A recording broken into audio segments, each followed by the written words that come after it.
both Aristotle and Aquinas begin their ethics, their moral science, with the concept of ultimate end, which they identify as happiness.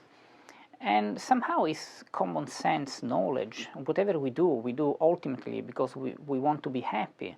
Even if you think of the most radical choice that might seem to be the opposite of searching for one happiness, like committing suicide, is actually a further proof that we want happiness, to the point that if there is nothing in this world that can make us happy, and it's actually it's giving us pain, so when the pain is unbearable, the only way to flee the pain is to commit suicide. Of course, I'm not justifying suicide. I'm just saying that even in the very act of committing suicide, the person is fleeing from some pain, so is searching for happiness.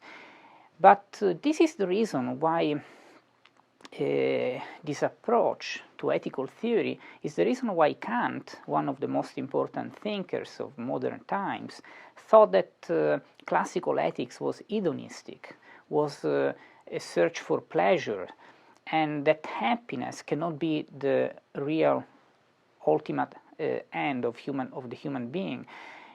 Definitely not the reason why we perform ethical decisions, choices.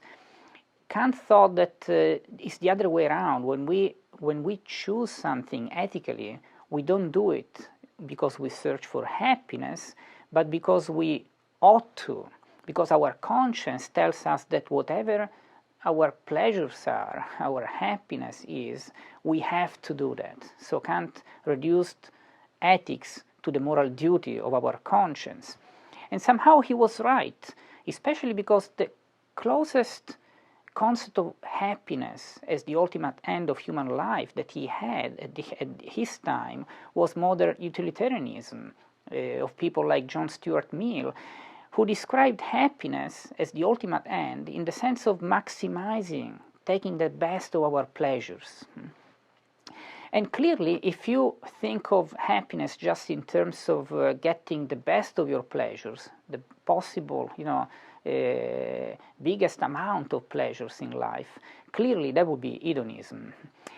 But Kant neglected the real meaning of happiness as fulfillment of what we really are. We truly are human beings, which is implied in Aristotle and Aquinas' concept of happiness. So for Aristotle and Aquinas, actually happiness might work against pleasures, because the point of ethical life, even before Aristotle with Socrates, was to act according to the truth. And acting according to the truth is what truly fulfills us, is where we find the fulfillment that pleasure is about. For example, I would like to eat one more piece of cake, but this is not good for me, because my reason tells me that now, for some reason, that cake is not good for me. So this choice denies the pleasure of one more piece of cake because of the truth that I detect in my life through my reason. And when I follow reason, I both deny the apparent pleasure, the real pleasure of this piece of cake right now, for the sake of a truth that my reason gives to me.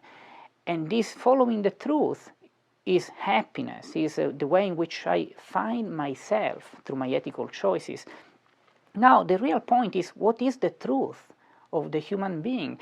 For example, a piece of truth very important for classical philosophy is that friendship is important, other people are important, that it's good even to give your life for your friends and your family, for your wife and your children. Another truth is that God is important, that the things of this world are not as important as the things of the life to come.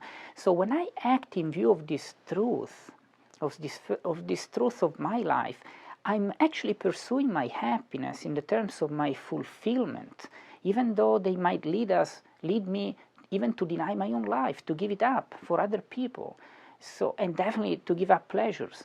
So, and from this viewpoint, Kant was right. My moral conscience is a duty most of the times, because it tells me that no matter how much I might like something, for example, my life or a piece of cake, I might have to give it up out of an ethical decision. But this duty is also my happiness, because behind the duty there is the truth of who I really am and what I'm really supposed to do. And so pursuing this duty of my moral conscience is pursuing the truth of myself, is my fulfillment and my true happiness.